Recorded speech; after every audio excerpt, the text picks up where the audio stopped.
If we look to the Quran, we'll find that 3%, you just take all the verses in the Quran that are of a legal nature, and then count all the verses of the Quran, take the quotient, and you'll find out that about 3% of them are commands and prohibitions, divine commands and prohibitions. 97% of the Quran teaches ethics, the relationship between God and man, the purpose of life, morality, other truths as well.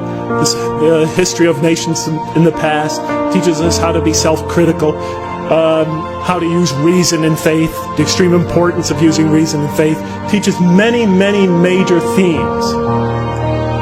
You know what I was taught when I became a convert? Rules, rules, rules. If I hadn't studied this religion myself and entered this religion and all I received were rules, rules, rules, I would have left it the next day. Thank God I read the Quran first.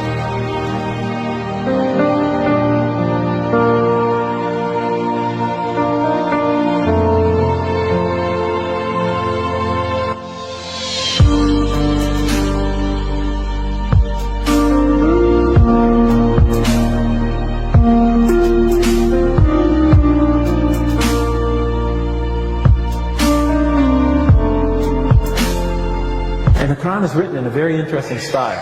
In the beginning, it's quite technical. It goes into a lot of specifics, laws and rules and regulations. By the middle, it takes you into stories, beautiful stories, powerful allegories.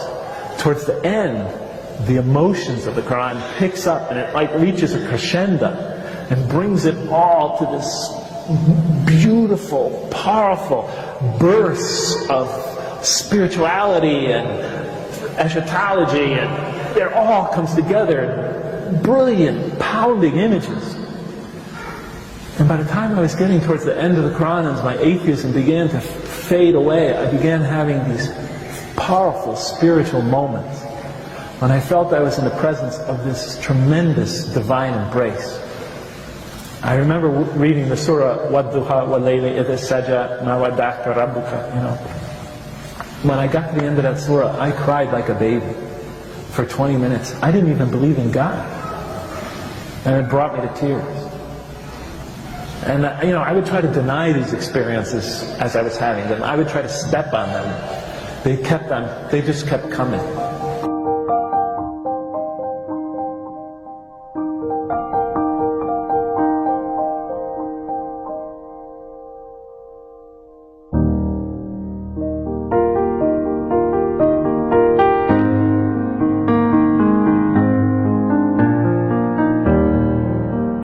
I look at the first surah, I turn to the first surah, and I'm just reading it out of academic curiosity.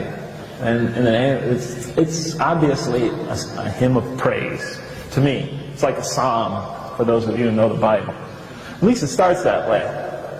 In the name of God, the merciful, the compassionate, all praise be to God, ruler of all worlds, master, king, or master of the day of judgment.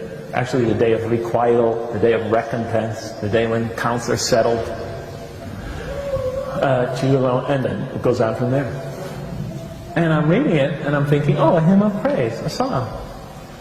Then I get to the end of it, and then as I get to the end of it, I realize, oh, the last few lines slipped made a subtle transition into a prayer for guidance. Show us the straight path, the path of those whom you have favored, not those who have gone astray, or upon whom is violence or wrath. And I thought, what a clever author. He tricked me into making a prayer for guidance, a supplication for guidance. Clever man. So I assumed that, of course, the Quran had a human author. So I turn to the next surah, and it begins Alif, Lam, Mim, 3 Arabic letters. Then that is the book, wherein no doubt is the guidance for those who are on their toes or vigilant.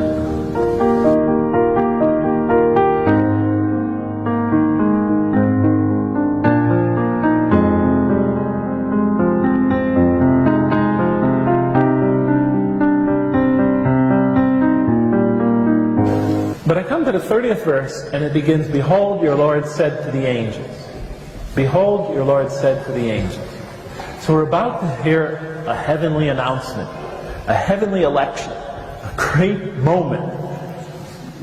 So, this great election. Behold, your Lord said to the angels, I'm going to put a vicegerent of mine on earth, a viceroy, an emissary, a representative of mine. This is a noble election.